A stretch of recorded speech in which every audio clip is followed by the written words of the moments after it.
Hello everyone, welcome back to another vlog. ಇವತ್ತು ನಾವು ಒಂದು ಅದ್ಭುತ ಜಾಗಕ್ಕೆ ಬಂದಿದ್ದೀವಿ. ಅದೇ ಶ್ರೀ ಕಾಳಿಕಾಂಬ ಕಮ್ಮಟೇಶ್ವರ ದೇವಸ್ಥಾನ, ಚನ್ನಪಟ್ಟಣ.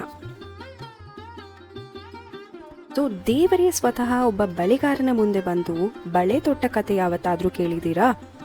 ನೀವು ನಂಬ್ತಿರೋ ಬಿಡ್ತಿರೋ, ಈ ದೇವಸ್ಥಾನದ ಹಿಂದೆ ಸುಮಾರು 950 ಇಯರ್ಸ್ ಹಿಸ್ಟ್ರಿ ಇದೆ. 950 ವರ್ಷಗಳ ಹಿಸ್ಟ್ರಿ ಇದೆ. So let's explore this beautiful temple. ಮೊದಲು ಕಾಳಿಕಾಂಬ ಅಮ್ಮನ ಬಗ್ಗೆ ಹೇಳಬೇಕು. ಇಲ್ಲಿ ಅಮ್ಮನವರು ಪದ್ಮಾಸನದಲ್ಲಿ ಕುಳಿತಿರೋದು ಒಂದು ವೆರಿ ಸ್ಪೆಷಲ್ ಸಿಗ್ನಿಫಿಕೆನ್ಸ್ ಅಂತಲೇ ಹೇಳ್ಬೋದು. ಪದ್ಮಾಸನ ಅಂದರೆ meditation, complete peace, complete focus. ಅದೇ ರೀತಿ ನಾವು ಒಳ್ಳೆ ಮನಸ್ಸಿಂದ ಏನೇ ಬೇಡ್ಕೊಂಡ್ರೂ ಅಮ್ಮ ಅದನ್ನು ನೆರವೇರಿಸ್ತಾರೆ ಅನ್ನೋದು ಡಿವೋಟೀಸ್ಗಳ ಸ್ಟ್ರಾಂಗ್ ಬಿಲೀಫ್. ಸೊ ಇವಾಗ ನಾವು ಮೋಸ್ಟ್ ಇಂಟ್ರೆಸ್ಟಿಂಗ್ ಪಾರ್ಟ್, ಈ ದೇವಸ್ಥಾನದ ಹಿಸ್ಟ್ರಿ ಬಗ್ಗೆ ಮಾತಾಡೋಣ. ಸ್ಥಳೀಯರು ಹೇಳೋ ಪ್ರಕಾರ ಸುಮಾರು 950 ಇಯರ್ಸ್ ಅಂದರೆ 950 ವರ್ಷಗಳ ಹಿಂದೆ ಚನ್ನಪಟ್ಟಣದಲ್ಲಿ ಬಳೆಗಾರನ ಕಟ್ಟೆ ಅನ್ನೋ ಜಾಗ ಇತ್ತಂತೆ. ಒಬ್ಬ ಬಳೆಗಾರ ರಾತ್ರಿ ಮನೆಗೆ ಹೋಗ್ತಿರ್ತಾನೆ. ಆಗ ಒಬ್ಬ ಮಹಿಳೆ ಬಂದು ನನಗೆ ಬಳೆ ತೊಡಿಸಿ ಅಂತ ಕೇಳ್ತಾಳೆ. ಅವನು ಬಳೆ ತೊಡಿಸ್ತಿರುವಾಗ ಸಡನ್ಲಿ ಅವಳು 4 ಕೈಗಳನ್ನ ತೋರಿಸ್ತಾಳೆ. ಅದನ್ನು ನೋಡಿ ಬಳೆಗಾರ ಭಯ ಪಡ್ತಾನೆ. ನೀವು ಯಾರು ಅಂತ ಕೂಡ ಕೇಳ್ತಾಳೆ. ಆಗ ಆ ಮಹಿಳೆ ನಾನು ಕಾಳಿಕಾಂಬೆ ಅಂತ ತನ್ನ ನಿಜವಾದ ರೂಪ ತೋರಿಸ್ತಾಳೆ. ನಿನ್ನನ್ನು ರಕ್ಷಿಸಲು ಬಂದಿರುವೆ ಅಂತ ಕೂಡ ಹೇಳ್ತಾಳೆ. ನಂತರ ಬಳೆಗಾರ ಹಣ ಕೇಳಿದಾಗ ನನ್ನ ದೇವಸ್ಥಾನ ಕಟ್ಟಿರೋ ರಾಜನ ಬಳಿ ಹೋಗು, ಅವನು ನಿಂಗೆ ಚಿನ್ನದ ನಾಣ್ಯ ಕೊಡ್ತಾನೆ ಅಂತ ಹೇಳ್ತಾಳೆ. ಆಗ ಬಳೆಗಾರ ರಾಜನ ಬಳಿ ಹೋದಾಗ ಅವನಿಗೆ ಚಿನ್ನದ ನಾಣ್ಯ ಸಿಗತ್ತೆ. ಅದರಿಂದ ದೇವಿಗೆ ದಿನಾ ಪೂಜಿಸೋಕ್ಕೆ ಸ್ಟಾರ್ಟ್ ಮಾಡ್ತಾನೆ. ಆ ಜಾಗನೇ ಬಳೆಗಾರನ ಕಟ್ಟೆ ಅಂತ ಇವಾಗಲೂ ಕರೀತಾರೆ. ಸೊ ಆ ನಂತರ ನಡೆದ ದಿವ್ಯ ಘಟನೆಗಳ ನಂತರ ಈ ಜಾಗದಲ್ಲಿ ಕಾಳಿಕಾಂಬ ಅಮ್ಮನವರ ದೇವಸ್ಥಾನ ನಿರ್ಮಾಣ ಆಯಿತು ಅಂತ ಸ್ಥಳೀಯರು ಹೇಳ್ತಾರೆ. ಕಾಳಿಕಾಂಬ ಅಮ್ಮ ಯಾಕೆ ಎಷ್ಟು ಶಕ್ತಿಶಾಲಿ ಅನ್ನೋದಕ್ಕೆ ಇನ್ನೊಂದು ಕಾರಣನೂ ಇದೆ. ನಿಮಗೆ ಗೊತ್ತಾ, ಇವತ್ತಿಗೂ ಅಮ್ಮನವರ ಕೈಯಲ್ಲಿ ಆ ಬಳೆಗಾರ ತೊಡಿಸಿದ ಬಳೆ ಇನ್ನೂ ಕೈಯಲ್ಲಿದೆ. ಹಿಂದಿನ ಕಾಲದಲ್ಲಿ ನಮ್ಮ ಅಜ್ಜಿ ಅಮ್ಮಂದಿರು ಯಾಕೆ ಯಾವಾಗಲೂ ಬಳೆ ಮತ್ತು ಗೆಜ್ಜೆ ಹಾಕೊಂಡಿರ್ತಿದ್ರು ಗೊತ್ತಾ? ಅದು ಕೇವಲ ಅಲಂಕಾರಕ್ಕಲ್ಲ, ಹೆಣ್ಣು ಮನೆಯ ಲಕ್ಷ್ಮಿ ಅನ್ನೋದರ ಸಂಕೇತ. ಆ ಬಳೆಯ ಸದ್ದು ಮನೆಯಲ್ಲಿ ಜೀವಂತಿಕೆ, ಸಂತೋಷ ಮತ್ತು ಶುಭವನ್ನು ತರುತ್ತದೆ ಅನ್ನೋದೇ ನಂಬಿಕೆ ಇತ್ತು. ಸೊ ಇವತ್ತಿನ ಜನ್ರೇಷನ್ನಲ್ಲಿ ಹಾಕೋದು ಅಥವಾ ಹಾಕದೇ ಇರೋದು ಪರ್ಸನಲ್ ಚಾಯ್ಸ್. ಆದರೆ ಇದರ ಹಿಂದಿರುವ ಸಿಂಬಾಲಿಸಮ್ ತುಂಬ ಸುಂದರವಾಗಿದೆ. ಅದು ನಮ್ಮ ಕಲ್ಚರ್, ನಮ್ಮ ರೂಟ್ಸ್ ಮತ್ತು ಡಿವೈನ್ ಫೆಮಿನೈನ್ ಎನರ್ಜಿಯನ್ನು ನೆನಪಿಸುತ್ತೆ. ಅದಕ್ಕೆ ಕಾಳಿಕಾಂಬ ಅಮ್ಮನನ್ನು ನೋಡಿದಾಗ ಅವಳ ಶಕ್ತಿ ಮಾತ್ರ ಅಲ್ಲ, ಪ್ರತಿಯೊಬ್ಬ ಹೆಣ್ಣಿನೊಳಗೂ ಇರುವ ಧೈರ್ಯ, ಕರುಣೆ ಮತ್ತು ಶಕ್ತಿಯನ್ನು ನೆನಪಿಸಿಕೊಳ್ಳಬಹುದು. ಆಕೆ ಪದ್ಮಾಸನದಲ್ಲಿ ಕುಳಿತಿರೋದ್ರಿಂದ ಮೆಡಿಟೇಷನ್, ಪಾಸಿಟಿವಿಟಿ ಮತ್ತು ಡಿವೈನ್ ಎನರ್ಜಿಯ ಸಂಕೇತ ಅಂತಲೇ ಹೇಳ್ತಾರೆ. ಸೊ ಆ ದಿನ ಶಿವರಾತ್ರಿ ಆಗಿದ್ದರಿಂದ ನಮಗೆ ವಿಶೇಷ ಶಿವಶಕ್ತಿ ಅಭಿಷೇಕ ದಿವ್ಯ ದರ್ಶನ ಆಯಿತು. ಶ್ರೀ ಕಾಳಿಕಾಂಬ ಅಮ್ಮನವರಿಗೂ ಶ್ರೀ ಕಮ್ಮಟೇಶ್ವರ ಸ್ವಾಮಿಗೂ ಹಾಲು, ಪಂಚಾಮೃತ, ಜೇನು, ಅರಿಶಿನ, ಕುಂಕುಮ, ಚಂದನ ಮತ್ತು ಪವಿತ್ರ ತೀರ್ಥಗಳಿಂದ ಅಭಿಷೇಕ ಮಾಡಿದರು. ಆ ಸಮಯದಲ್ಲಿ ಕೇಳಿಬರೋ ವೇದಮಂತ್ರಗಳು, ಘಂಟೆ ಸದ್ದು, ಶಿವನಾಮ ಸ್ಮರಣೆ, ಇಡೀ ದೇವಸ್ಥಾನವೇ ಒಂದು ಪಾಸಿಟಿವ್ ಎನರ್ಜಿಯಿಂದ ತುಂಬಿತ್ತು.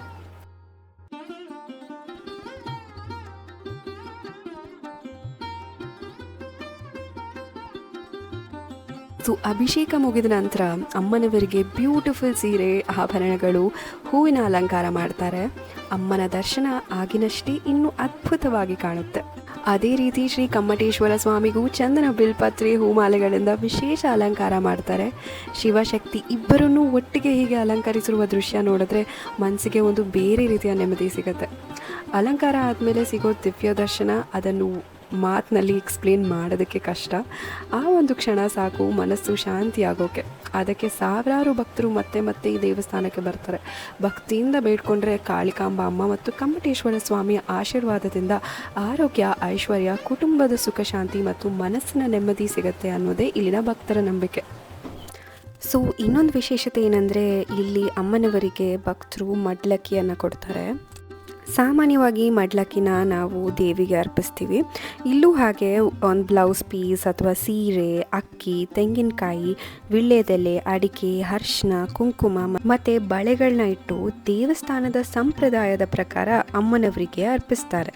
ಇನ್ನು ಕೆಲವೊಬ್ಬರು ನಿಂಬೆಹಣ್ಣಿನ ದೀಪ, ಬೆಲ್ಲದ ದೀಪ ಕೂಡ ಹಚ್ತಾರೆ.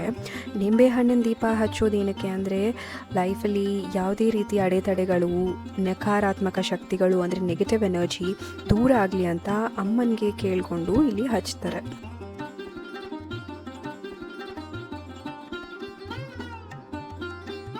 ಆವತ್ತು ಶಿವರಾತ್ರಿ ಆಗಿದ್ದರಿಂದ ಅಲ್ಲಿ ರುದ್ರ ಹೋಮನೂ ಕೂಡ ಇಟ್ಕೊಂಡಿದ್ರು. ಸೊ ಈ ಹೋಮದಲ್ಲಿ ಭಾಗವಹಿಸಿದ್ರೆ ಆರೋಗ್ಯ, ಆಯುಷ್ಯ, ಕುಟುಂಬದ ಸುಖ ಶಾಂತಿ ಮತ್ತು ಜೀವನದಲ್ಲಿರುವ ವಿಘ್ನಗಳು ದೂರವಾಗುತ್ತೆ ಅನ್ನೋದೇ ಭಕ್ತರ ನಂಬಿಕೆ.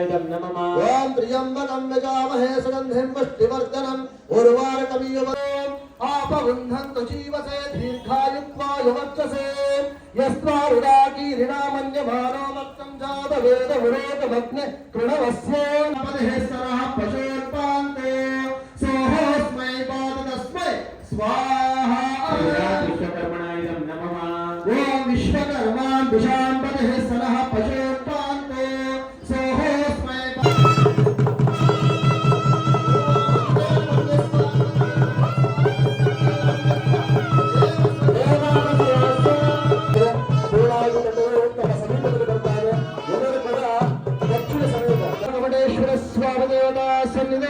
महाशिवरात्रि पूजा त्र्यंबक पूजा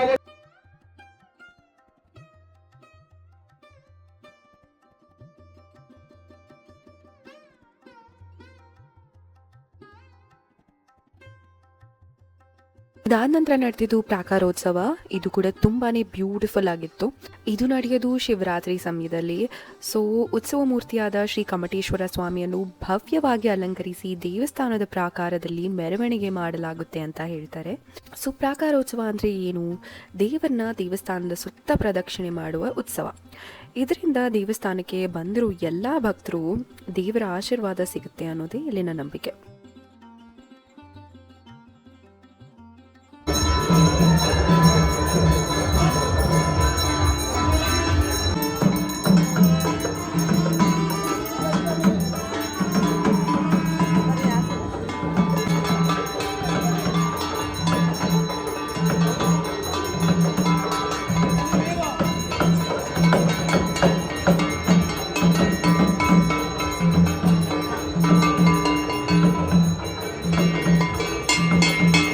ಸೊ ನೂರಾರು ಭಕ್ತರು ಸ್ವಾಮಿಯ ಜೊತೆ ಭಕ್ತಿಯಿಂದ ಪ್ರದಕ್ಷಿಣೆ ಹಾಕ್ತಾರೆ. ಸೊ ಆ ಟೈಮಲ್ಲಿ ಭಕ್ತಿ, ಸಂಭ್ರಮ ಮತ್ತು ಪಾಸಿಟಿವ್ ಎನರ್ಜಿ ನಿಜವಾಗಿಯೂ ಅನ್ಫರ್ಗೆಟಬಲ್ ಎಕ್ಸ್ಪೀರಿಯನ್ಸ್ ಅಂತಲೇ ಹೇಳ್ಬೋದು. ಇಲ್ಲಿ ಬರೋ ಎಲ್ಲ ಭಕ್ತರಿಗೂ ದಾಸೋಹ ವ್ಯವಸ್ಥೆ ಕೂಡ ಇರುತ್ತೆ. ಅನ್ನದಾನಕ್ಕಿಂತ ದೊಡ್ಡ ದಾನ ಇಲ್ಲ ಅನ್ನೋ ಮಾತು ಇಲ್ಲಿ ನಿಜವಾಗಿಯೂ ಅನುಭವ ಆಗುತ್ತೆ. ನೀವೇನಾದರೂ ಚನ್ನಪಟ್ಟಣದ ಕಡೆ ಬಂದರೆ ಶ್ರೀ ಕಾಳಿಕಾಂಬ ಕಮ್ಮಟೇಶ್ವರ ದೇವಸ್ಥಾನಕ್ಕೆ ಒಮ್ಮೆ ಭೇಟಿ ಕೊಡಿ. ಅಮ್ಮನ ದರ್ಶನ ಮಾಡಿ ಆ ಪಾಸಿಟಿವ್ ವೈಬ್ನ ನೀವು ಕೂಡ ಎಕ್ಸ್ಪೀರಿಯನ್ಸ್ ಮಾಡಿ. ಸೊ ಈ ವಿಡಿಯೋ ಇಷ್ಟ ಆಯಿತು ಅಂದರೆ ಲೈಕ್ ಮಾಡಿ, ಶೇರ್ ಮಾಡಿ. ನನ್ನ ಚಾನಲ್ಗೆ ಹೊಸದಾಗಿ ಬಂದಿದ್ರೆ ಸಬ್ಸ್ಕ್ರೈಬ್ ಮಾಡೋದನ್ನ ಮರಿಬೇಡಿ. Thank you so much for watching. ಮತ್ತೆ ನೆಕ್ಸ್ಟ್ ವ್ಲಾಗಲ್ಲಿ ಸಿಗೋಣ.